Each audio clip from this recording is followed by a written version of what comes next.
आदित्यनाथ ने एक बड़ा बयान दिया आज, और जरा पाकिस्तान की तस्वीरें चलाइए प्लीज। पाकिस्तान में कैसे या तो भारत में विलय होगा या पाकिस्तान खत्म हो जाएगा। अब मैं तस्वीरें कुछ चला रही हूं, पाकिस्तान में इस तरह का प्रदर्शन हो रहा है, सड़कों पर उतरे हुए हैं इमरान खान के समर्थन में और भारी भीड़ दिख रही है, और कुछ उसी तरह की तस्वीरें हैं प्रदर्शन की जैसे बांग्लादेश में थी। आरजू जी, जरा इसके बारे में पहले हमें बताइए कि हो क्या रहा है। देखिए, ये तो प्रोटेस्ट यहाँ पे होते रहते हैं, चाहे वो बलूचिस्तान हो, चाहे कश्मीर का एरिया हो। यहाँ पे जो इलेक्ट्रिसिटी के बिल्स आ रहे हैं और दूसरी चीज़ें, और इमरान खान के लोग भी प्रोटेस्ट कर रहे हैं इमरान खान के लिए, तो ये सारे इश्यूज तो यहाँ पर चल रहे हैं। लेकिन जहाँ तक आपने कहा कि क्या भारत के साथ पाकिस्तान मिल जाएगा, मुझे नहीं लगता कि ऐसा कभी भी होगा। पाकिस्तान अगर अलग बना है तो ये ऐसे ही रहेगा और ना ही खत्म होगा। अनफॉर्चुनेटली इसकी यही हालत रहेगी जो हालत है, इससे खराब भी हो सकती है, लेकिन पाकिस्तान ऐसे ही चलता रहेगा क्योंकि जिन लोगों के हाथ में पावर है, जो लोग पॉलिसी मेकर्स हैं, वो कोई सही पॉलिसी बना नहीं पा रहे या बनाना नहीं चाहते। वो चाहते हैं कि पब्लिक ऐसे ही रहे परेशान, ताकि उनकी करप्शन और उन्होंने जो गलत काम किए हैं उस तरफ पब्लिक ना देख सके या कुछ बोल ना पाया, कि पब्लिक भी बोल रही है। और यही रीजन है कि सोशल मीडिया बैन है, इंटरनेट स्लो है, और अगर हम घर से बाहर या ऑफिस से बाहर निकलते हैं तो मोबाइल डेटा बिल्कुल नहीं चल रहा। तो लोग एकदम परेशान है कि यहाँ पर हो क्या रहा है। कई लोग फ्रीलांस काम करते हैं, करोड़ों लोग हैं जो फ्रीलांसर के तौर पे काम करते हैं, उन सबका काम रुक गया है। गवर्नमेंट खुद तो कुछ दे नहीं पा रही है, और अगर लोग खुद काम करना चाह रहे हैं तो इंटरनेट को स्लो कर दिया है और काम नहीं करने दे रहे, क्योंकि इन्हें कोई परवाह नहीं है, इन्हें कोई फर्क नहीं पड़ता। इनकी फैमिली बाहर है, कोई कनाडा, कोई अमेरिका, कोई दुबई। यहाँ पे जो आम लोग रह गए वो इनको मैटर नहीं करते, इनके लिए वो इंसान ही नहीं है। शायद यही वजह है कि पाकिस्तान का हाल खराब से खराब तर होता जा रहा है। जो बात कही, मैं आप कह रही हैं विलय हो जाएगा, ऐसा नहीं हो सकता है, लेकिन बांग्लादेश हो जाएगा पाकिस्तान में, ऐसा हो सकता है? क्योंकि जो तस्वीरें हम देख रहे हैं पाकिस्तान की, और योगी आदित्यनाथ का जो बयान आया है, मैं उस पर एक इंटरनल चर्चा अलग से करूंगी, लेकिन आपसे पूछ रही हूं क्योंकि बांग्लादेश के बाद बार बार सवाल पाकिस्तान को लेकर उठ रहे हैं, क्योंकि जहां जहां अब वहां पर किस तरह से कट्टरपंथ हावी है, पाकिस्तान में भी वही होता कई बार नजर आया है, कई बार तख्ता पलट भी हुआ है।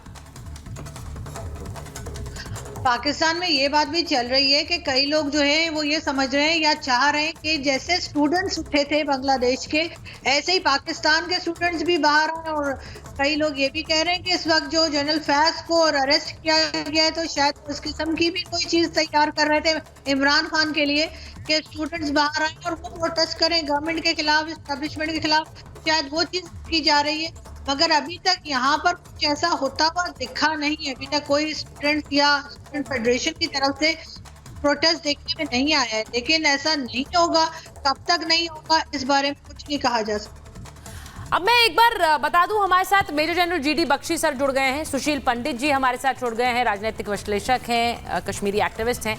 अब जीडी बख्शी सर, मैं पहले आपके पास आ रही हूं। ये जो चर्चाएं बहुत सी हो रही हैं योगी आदित्यनाथ के बयान के बाद, लेकिन मैं बांग्लादेश और पाकिस्तान पर अलग से आपसे बात करना चाहती हूँ।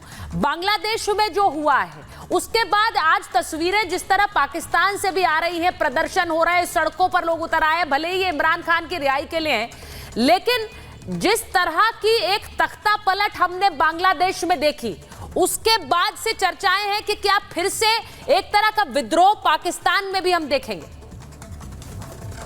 नहीं, बिल्कुल हो सकता है, बिल्कुल हो सकता है। कुछ ही दिन पहले जमायते इस्लामी के जो हेड हैं पाकिस्तान में, उन्होंने बहुत दहाड़ दहाड़ के शहबाज शरीफ को बोला था, शहबाज शरीफ तेरे को जहाज नहीं मिलेगा, शहबाज शरीफ तेरे को जहाज नहीं मिलेगा, जैसे कि हसीना वाजेद को मिल गया।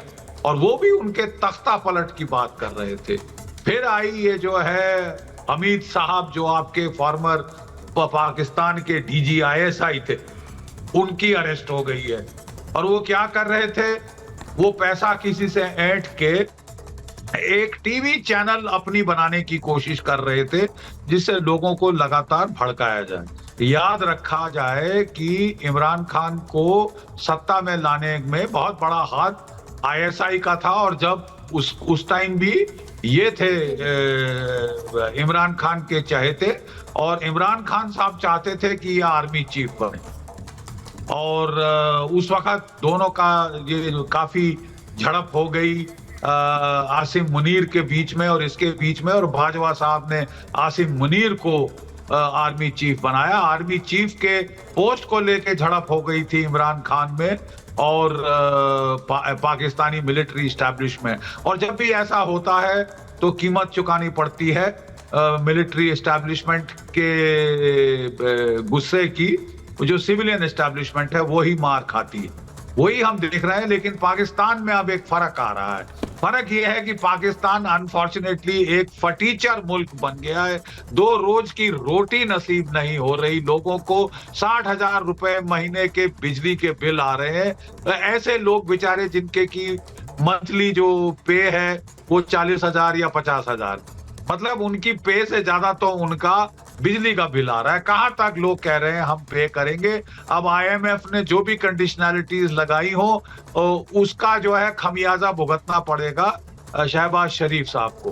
तो साहब देखिए, ऐसा सब होते हुए भी बड़े अफसोस की बात है कि पाकिस्तान की जो पूरी तवज्जो है, आपकी मिलिट्री एस्टैब्लिशमेंट की पूरी तवज्जो है और देशों में अराजकता जी पैदा करने के लिए, आवाज और देशों में केओस पैदा करने के लिए, बांग्लादेश में तख्ता पलट करने के लिए, ताकि वहां भी एक जिहादी रियाया आए जो कि जिहादी केओस, एनार्की, तोड़फोड़, अगजनी, लूटपाट, मास रेप वगैरह ऐसे वहां पे वो फैला दे। बांग्लादेश एक बड़ा समृद्ध देश हो रहा था, इकोनॉमिकली बहुत प्रॉस्पर कर रहा था। 2015 में बांग्लादेश का पर कैपिटा इनकम पाकिस्तान से ज्यादा हो गया था। 2021 तक बांग्लादेश का पर कैपिटा इनकम भारत से ज्यादा हो गया था। 6% प्रति एनम उनका GDP बढ़ रहा था। अब वहां पे साहब पाकिस्तान ने जमायते इस्लामी को उकसाया, उनको पैसे दिए, अमेरिका ने उनको पैसे दिए। मैं एक बार जीडी बख्शी सर, मैं एक बार जरा सुशील जी के पास जाती हूँ। और सुशील जी, आपसे ये इसलिए पूछ रही हूँ क्योंकि मैं बांग्लादेश को लेकर एक स्पेसिफिक जानकारी, क्योंकि कल 15 अगस्त है और कल 15 अगस्त को क्या बांग्लादेश से कोई बड़ी खबर आएगी, इस पर भी हम बात करने वाले हैं। लेकिन उससे पहले मैं आपसे पूछ रही हूँ कि जब ये बात सिर्फ योगी आदित्यनाथ के कहने वाली नहीं है, ये बात अक्सर उठती है कि पाकिस्तान के कई हिस्से हो सकते हैं। पाकिस्तान में जिस तरह का विद्रोह एक दिखता है अलग अलग हिस्सों में, उससे कम से कम पाकिस्तान में अपने में एक विभाजन जरूर होगा। एक विभाजन 1947 में हुआ, लेकिन पाकिस्तान के अंदर भी एक विभाजन हो सकता है। इसको लेकर आप क्या सोचते हैं?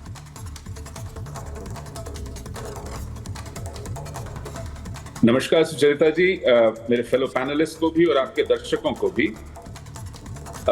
14 अगस्त का दिन 1947 में वो दिन है जब एक पाखंड के रूप में पाकिस्तान उभर कर आया। पाकिस्तान को बनाया गया कुछ खास हितों की, कुछ खास इंटरेस्ट की सर्विसिंग के लिए, सेवा के लिए।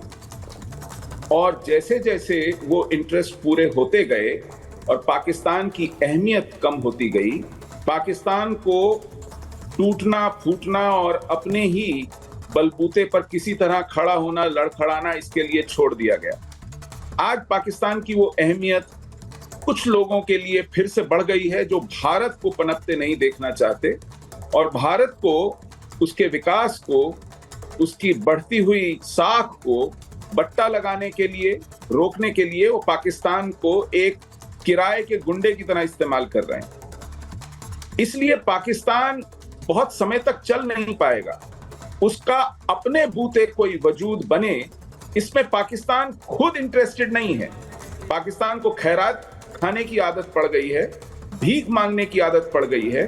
पाकिस्तान अपनी इकोनॉमी नहीं बना पा रहा है। इकोनॉमी के नाम पर वहां सिर्फ उधार और उधार और उधार, पुराने उधार को चुकाने के लिए, और अब तो पुराना उधार चुकाने की भी जहमत नहीं उठाता कोई। नए उधार पे नया उधार लगातार लिए जा रहा है, क्योंकि उनको ये मुगालता है कि we are too big to fail. हमें कोई डूबने नहीं देगा, क्योंकि हमारे डूबने से बहुत लोगों का बहुत नुकसान होगा। तो इसी बात पर इतराते हुए वो उधार पे उधार ले रहा है। और यही उसके नष्ट होने का कारण बनेगा। एक समय आएगा और वो आ ही गया है, लगता है कि दुनिया को लगेगा कि अब पाकिस्तान का बने रहना दुनिया के हित में नहीं है। आज से करीब 28 साल पहले मैडलिन ऑलब्राइट, जो बिल क्लिंटन की सेक्रेटरी ऑफ स्टेट थी, उन्होंने कहा था कि Pakistan has become a migraine for the world. दुनिया के लिए पाकिस्तान एक सिरदर्द बन गया है। और फिर आज से लगभग 10-12 साल पहले हिलरी क्लिंटन ने पाकिस्तान आकर पाकिस्तान को ये नसीहत दी थी कि अपने पिछवाड़े में सांप पालना बंद कीजिए। जरूरी नहीं है कि ये आपके सिर्फ पड़ोसियों को ही डसेंगे। बिल्कुल, और वो सबको याद है। उससे भी उससे भी आगे नाक के ऊपर पानी निकल गया है। बिल्कुल, आपने हिलरी क्लिंटन के बयान की याद दिलाई सुशील जी, जब हिलरी क्लिंटन ने कहा था कि वो सिर्फ आपके जब when you have snakes in your backyard, वो आपके पड़ोसियों को ही नहीं डसेंगे, वो आपको भी डसेंगे।